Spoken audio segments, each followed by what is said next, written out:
Covid negli ospedali della Marca riguardano esclusivamente soggetti non vaccinati, quasi tutti over 60. L'appello congiunto dei primari di pneumologia dell'ULSS 2.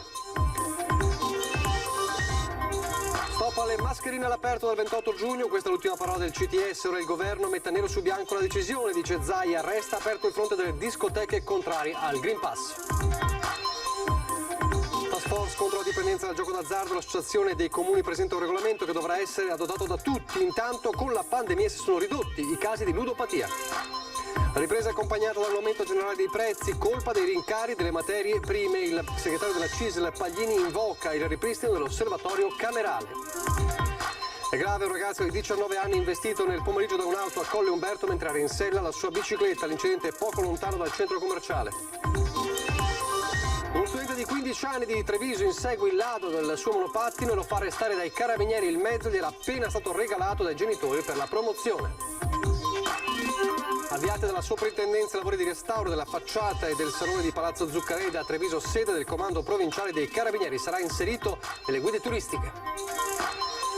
Confermata da una fotografia la presenza dello sciacallo dorato in Comelico, un animale che arricchisce la biodiversità della fauna selvatica bellunese senza interferire con l'uomo.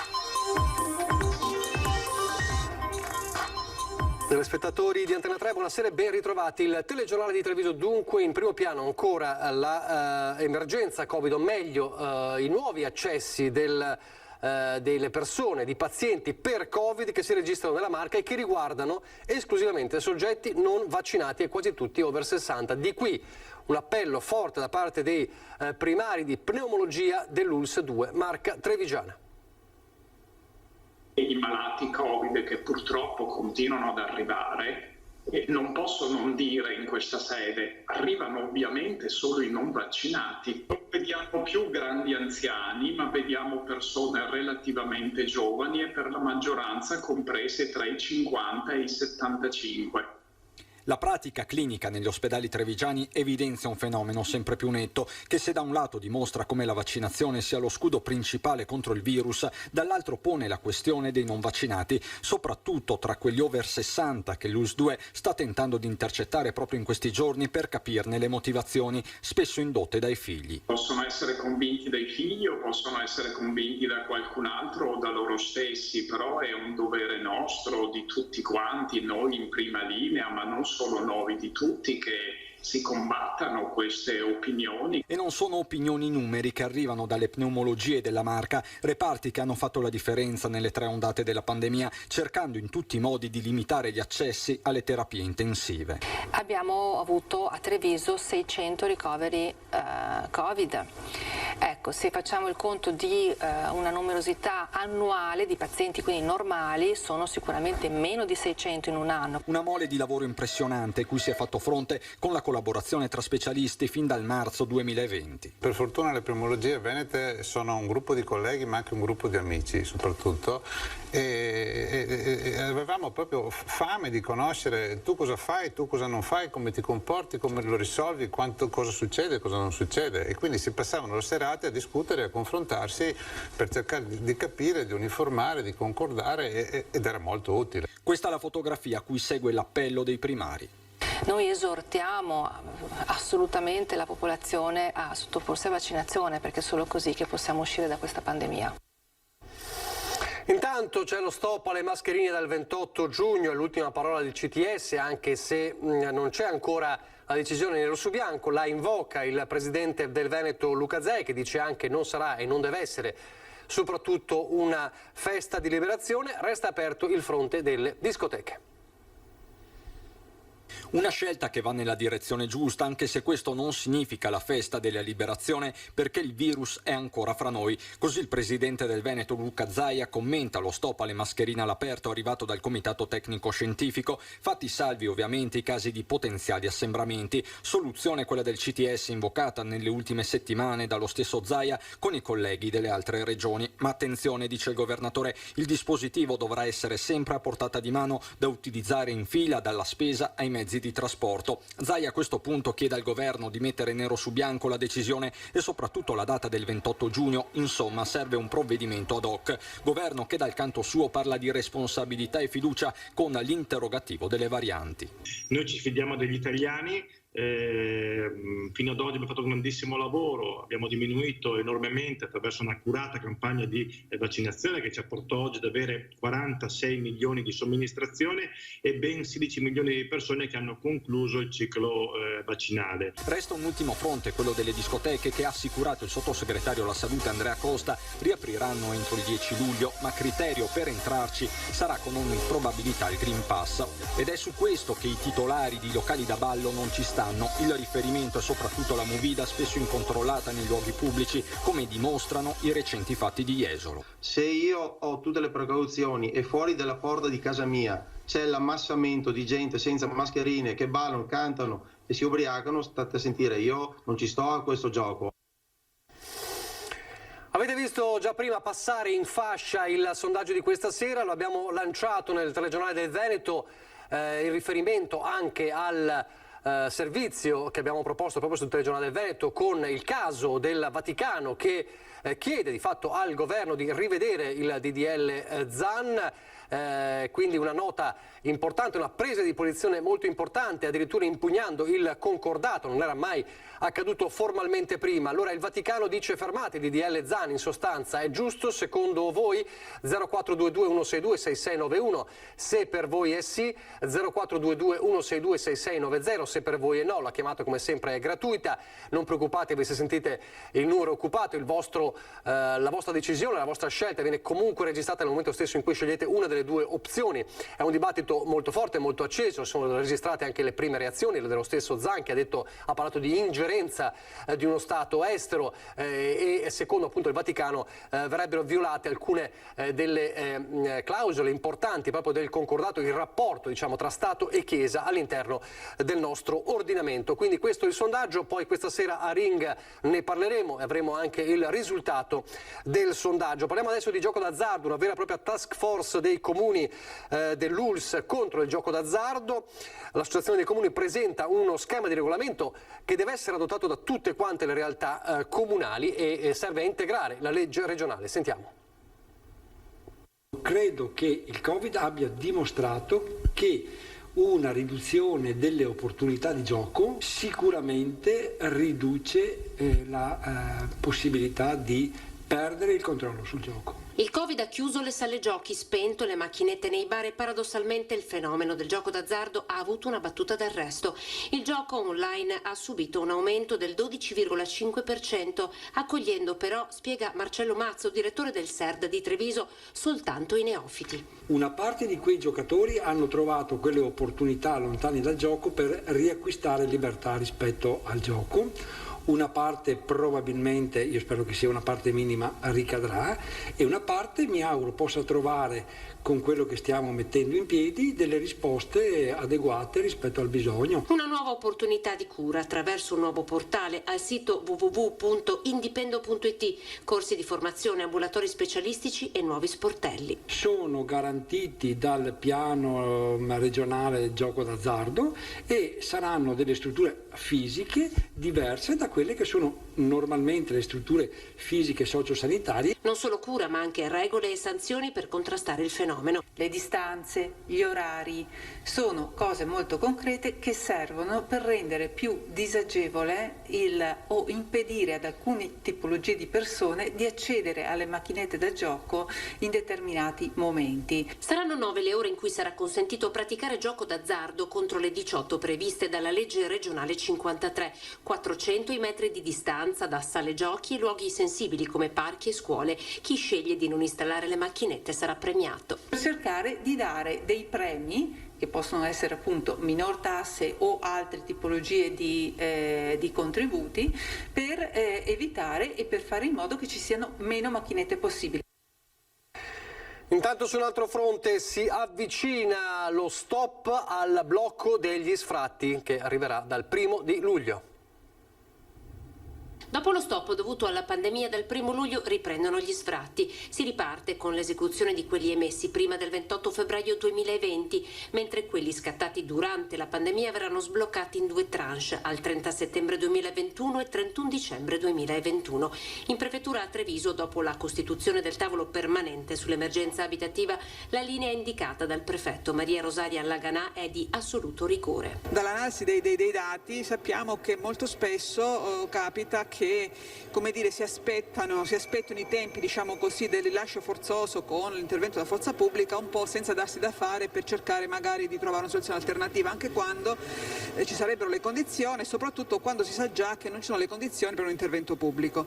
L'ufficio del governo sta dialogando con il Tribunale e con l'ufficio notifiche esecuzione della Corte d'Appello di Venezia per farsi trovare pronto alla data del 1 di luglio con interventi mirati. Serve acquisire, spiega Laganà, tutti i dati anche per tutelare i piccoli proprietari. C'è il grosso problema anche dei piccoli proprietari che hanno visto fermi per molto tempo gli sfratti, quindi le procedure, e non incassano appunto il canone, che spesso è una integrazione di un reddito dovuto alla pensione piuttosto che a un reddito di lavoro. Questo modus operandi potrebbe diventare la base di partenza per un protocollo vero e proprio sull'emergenza abitativa che coinvolga tutti gli attori, forze dell'ordine e servizi sociali dei comuni. Dati che abbiamo è tutto il capoluogo quello che soffre, più alcuni comuni della cintura intorno a Treviso, quindi sicuramente non è un problema gravissimo, ma proprio perché non lo diventi è bene approntare delle soluzioni, approfondire comunque il problema nella consapevolezza, come si diceva, che purtroppo il patrimonio delle case pubbliche a disposizione è limitato.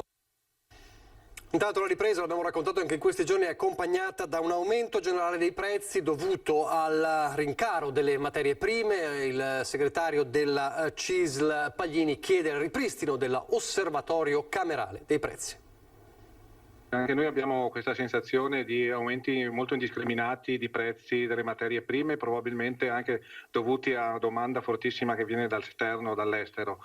Serve su questo un monitoraggio costante, abbiamo le authority che devono governare e monitorare l'andamento dei prezzi e che non ci siano abusi, perché poi il rischio è che qualcuno poi abusi di questa situazione. Sulle speranze di ripresa economica delle piccole imprese incombe il continuo rialzo dei prezzi delle materie prime al massimo degli ultimi 20 anni. Stagno, alluminio, cobalto, gomma, materie plastiche. È aumentato il prezzo della benzina, come sono stati ritoccati con le riaperture i prezzi di molti beni al consumo. Per questo la CISL chiede con forza il ripristino dell'osservatorio sui prezzi della Camera di Commercio. Dobbiamo riattivare tutta quella strumentazione che è già presente, compreso l'osservatorio della Camera di Commercio, che serve proprio a questo monitoraggio dell'andamento dei prezzi ed eventualmente a definire interventi che calmino in qualche modo questo andamento dei prezzi. Rincari che, aggiunge il sindacato, rischiano di impattare maggiormente sulle categorie che hanno meno potere d'acquisto. Ecco perché è necessario intervenire ancora una volta sulla capacità di acquisto delle famiglie.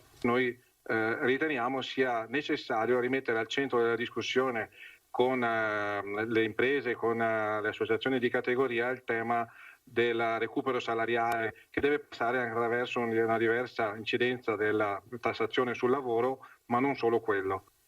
A proposito di Camera di Commercio, oggi la riconferma di Mario Pozza alla guida della Camera di Commercio di Treviso e Belluno. Mario Pozza è stato rieletto presidente della Camera di Commercio di Treviso e Belluno con acclamazione. Nato il 27 ottobre del 1959, resterà in carica fino al 2026, una riconferma che genera soddisfazione. Sì, soddisfazione perché si dà continuità a un mandato, c'è stato un lavoro a monte per arrivare a un risultato come quello di oggi, dove abbiamo visto ribaltare la Camera come un calzino, con la riforma camerale ci siamo messi in competizione con le imprese, siamo più vicini alle imprese, abbiamo immesso nel territorio parecchie attività, risorse per poter far ripartire l'economia. Ringrazio i consiglieri e i componenti di giunta per il lavoro fatto, ha dichiarato Pozza. Non smetteremo di perseguire i nostri obiettivi per lo sviluppo economico e sociale delle nostre terre, anche come modello organizzativo per la crescita della imprenditorialità veneta. Con il nuovo mandato sono già delineati anche gli impegni. Abbiamo un cantiere che si sta per aprire, che è quello della ristrutturazione del palazzo, quindi del quadrante dell'area borsa. È anni che si discute, adesso la questione con la Piani è chiusa e noi andremo in una ristrutturazione, in un rilancio, una parte destinata al pubblico, come lo è adesso, una parte destinata al commercio, alle istituzioni, perché c'è la disponibilità di dare al comune degli spazi per portare gli uffici legati alle tematiche di impresa e ovviamente poi assistere le nostre imprese nel rilancio e nella ripartenza del post-Covid. Stiamo vedendo la fine del tunnel e noi dobbiamo essere sempre di più al fianco di queste nostre imprese che esportano il 50%, che hanno bisogno di professionalità, hanno bisogno di competenze e hanno bisogno anche di risorse. Questo è il nostro compito per i prossimi anni. L'ondata di calore che non accenna a fermarsi e quindi il nostro piccolo viaggio tra i trevigiani che hanno affrontato anche oggi all'aperto il caldo. C'è un caldo africano, proprio di quelli torridi, però si sopravvive insomma. Si fa sentire abbastanza. Ma si riesce ancora a sopportare o si fa fatica? Adesso ancora sì, forse verso luglio, agosto diventa più pesante. Ah, tu dici se partiamo così luglio-agosto andrà ancora peggio? Sì, secondo me sì. Dopo si spera con qualche pioggerellina, però la vedo un po' difficile ora come ora. Male, molto male. Troppo. Fin troppo male. Anche per lei troppo caldo? Sì, troppo caldo, sì. Beh, non è mica colpa nostra. Ma cosa si può fare per stare un po' più freschi? Stare dentro casa? Sì, sarebbe l'unica, di stare tranquilli, le ore più calde soprattutto. Troppo caldo. Troppo caldo? Sì. Allora cosa bisogna fare? Bisogna fare andare ai mari. Un bagnetto andrebbe bene, però vabbè, si sta ancora bene, dai. È molto caldo, sì. Diciamo che il clima e anche stare a bagno, magari in mezzo a non tanta gente, sarebbe l'ideale, e bere e refrigerarsi. Le temperature giuste, no? Ma è troppo caldo per essere... Ma no, sono 29, 30, 28, queste settimane sono così. Poi piano piano deve andare più avanti temperature, è normale questo. Non fanno caldo ora, quando fanno?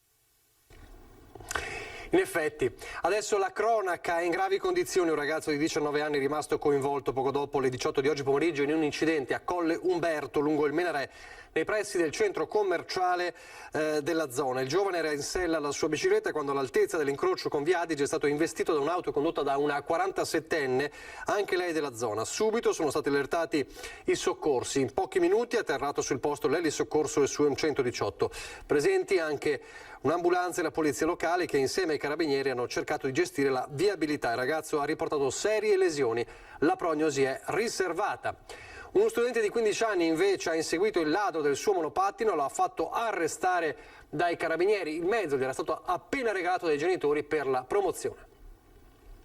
Lo studente trevigiano di 15 anni non ha esitato nemmeno un secondo appena visto che un uomo gli stava rubando il monopattino che gli era stato regalato dai suoi genitori per la promozione a scuola e si è subito lanciato all'inseguimento del ladro avvertendo i carabinieri. Gli uomini dell'Arma sono subito intervenuti con una pattuglia del nucleo radiomobile e grazie alla descrizione fornita dal ragazzo sono riusciti ad acciuffare il responsabile del furto, un 37enne di origini marocchine con numerosi precedenti alle spalle. Il tentativo di furto è avvenuto alle 21:30 di lunedì sera a pochi passi dalla Loggia dei Cavalieri. È qui che il ladro ha rotto la catena del monopattino sistemato su una rastrelliera. Lo straniero in fuga è stato bloccato in Piazzetta dei Lombardi dove è stato arrestato per furto aggravato e resistenza pubblico ufficiale. Il 37enne è stato subito condotto nella sede provinciale dei Carabinieri in via Cornarotta dove ha passato la notte in cella di sicurezza. Stamani l'arresto è stato convalidato con l'obbligo di firma 2 volte alla settimana.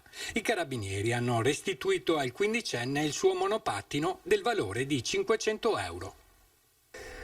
Continueremo a parlare della sede del comando provinciale dei Carabinieri per un'altra notizia di tutt'altro tenore subito dopo la pubblicità.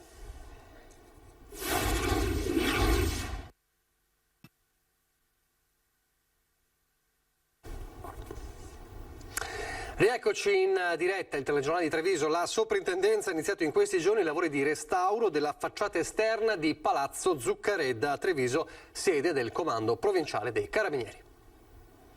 La Soprintendenza alle Belle Arti ha avviato dal 14 giugno i lavori di restauro della facciata esterna di Palazzo Zuccaredda, sede del Comando Provinciale dei Carabinieri. Palazzo Zuccaredda è uno degli immobili più antichi della città che fanno parte della storia di Treviso e dal secondo dopoguerra è sede del Comando Provinciale dei Carabinieri.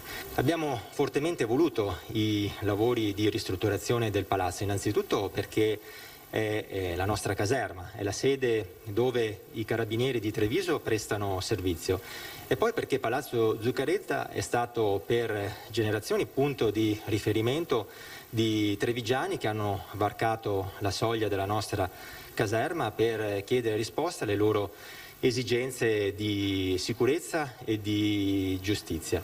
Lavori di restauro necessari, visto che gli affreschi su entrambe le facciate presentano un pessimo stato conservativo già segnalato dagli storici ottocenteschi e di primo Novecento. I lavori saranno diretti dalla Soprintendenza, che ha curato anche la progettazione del restauro. Ci sono circa 3-4 mesi di lavori previsti, è un lavoro molto delicato sugli intonaci che sono di particolare pregio e anche dipinti.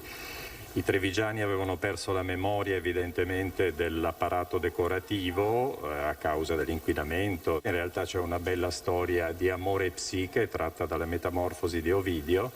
Il legame tra carabinieri e trevigiani è speciale e al termine dei lavori sarà reso ancora più forte dalla possibilità che avranno i cittadini di poter visitare Palazzo Zuccaredda nelle giornate FAI e nelle iniziative che saranno sviluppate con il Comune.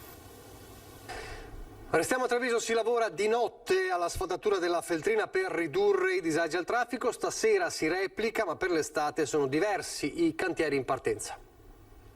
Asfaltature notturne per evitare di congestionare il traffico di giorno lungo un'arteria frequentata come la Feltrina. Tratto tra via dei Vegri e via Cisole a Monigo, 18 operai a lavoro tutta la notte, 4 i macchinari impiegati. Farle di giorno sarebbe stato creare un disagio agli utenti, ai cittadini e a chi viaggia. Quindi abbiamo deciso di farla dalle 8 di sera alle 7 del mattino. E stasera dalle 20 si replica, quindi attenzione, sarà comunque garantito il transito a senso unico alternato. E durerà ancora questa notte e poi domani mattina saranno pronti i lavori, la strada sarà transitabile. Comune che proseguirà poi con l'asfaltatura della strada di Sant'Angelo e il rifacimento del porfido dell'ultimo tratto di via Manin verso il Duomo. Stiamo già concertando con la polizia locale di dare dei parcheggi provvisori ai residenti per ridurre il disagio in via Manin e nelle altre vie dove andremo a fare questi lavori. In partenza infine anche la nuova pista ciclabile di Viale Europa. La gara d'appalto da €1,5 milioni è stata aggiudicata in questi giorni. Adesso le notizie dal Bellunese.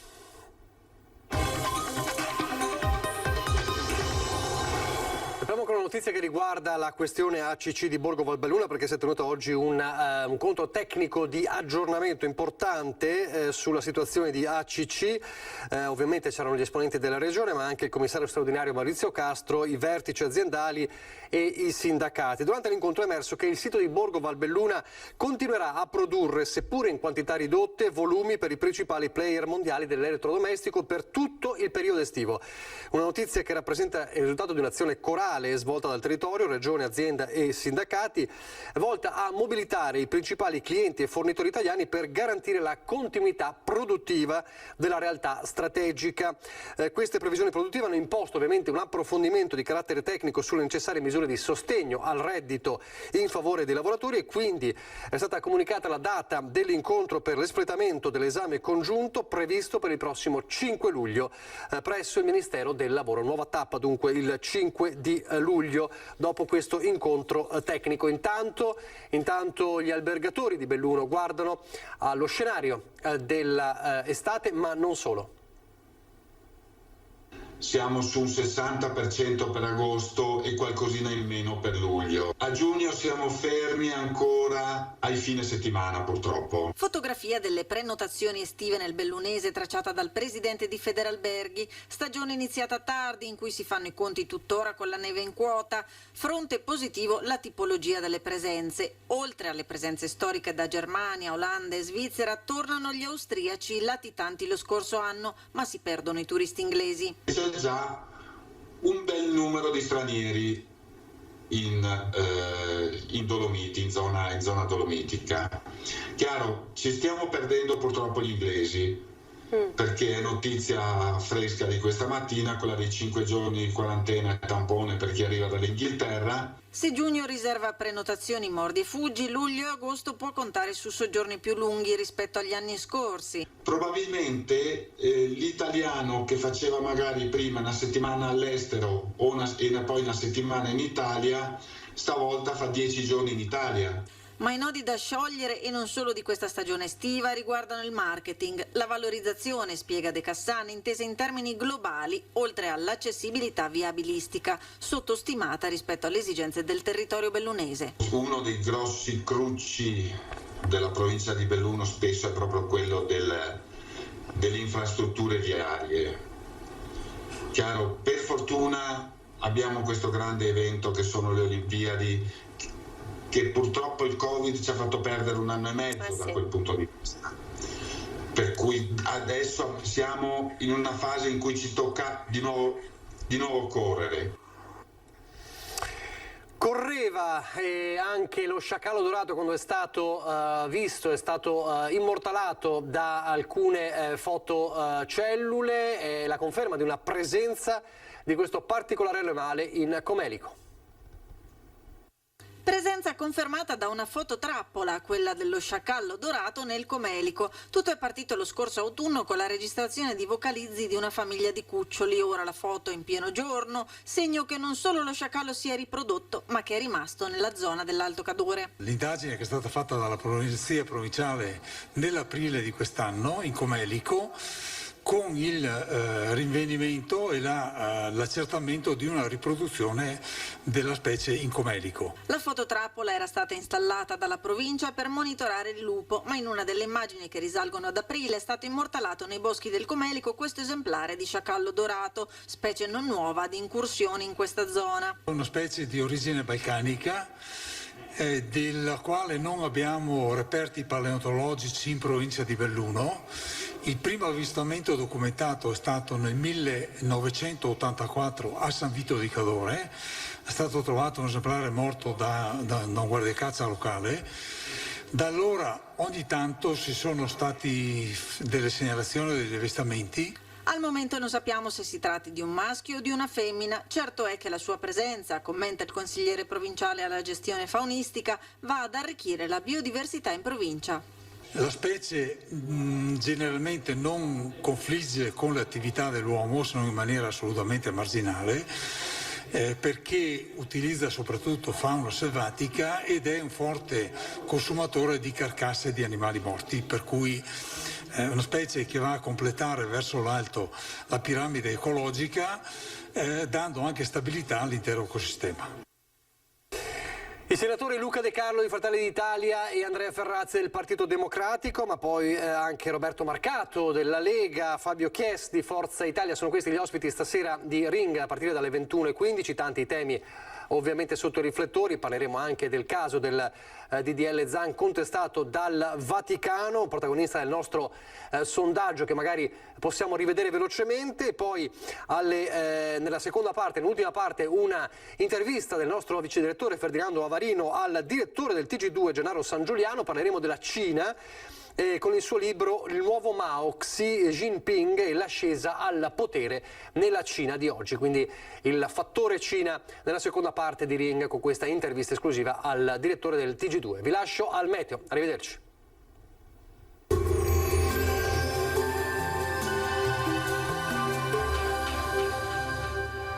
Lasciati ispirare dai nostri pavimenti, rivestimenti e arredi bagno. Tu scegli, noi pensiamo a tutto il resto. Meneghel, Aruncade, Treviso. Bentrovati ad un nuovo aggiornamento meteo. Bel tempo, il nostro territorio è tenuto però ancora sotto scacco dalla canicola africana che ormai da giorni interessa il nord-est. Vediamo insieme il dettaglio. Sul Veneto situazione tranquilla, la giornata di mercoledì 23 giugno sarà infatti caratterizzata da un tempo in prevalenza stabile e soleggiato, salvo per qualche nube alta in transito che in montagna potrebbe anche portare qualche isolato rovescio o temporale pomeridiano. Temperature roventi, minime tra 17 e 24 gradi, valori massimi compresi invece tra i 29 e i 35 gradi. Ci spostiamo ora sul Friuli Venezia Giulia, dove di fatto avremo poche novità, tanto sole ovunque, contesto anche qui stabile, senza piogge degne di nota. Temperature minime tra 20 e 21 gradi, massime sui 31-34 gradi. Infine diamo uno sguardo alla situazione del Trentino Alto Adige, dove sarà ampiamente soleggiato al mattino, dal pomeriggio invece avremo qualche acquazzone a carattere sparso. Temperature minime intorno ai 18 gradi, massime infine sui 35 gradi. Dal meteo per ora è tutto, vi auguro come sempre un buon proseguimento in compagnia di Antenna 3.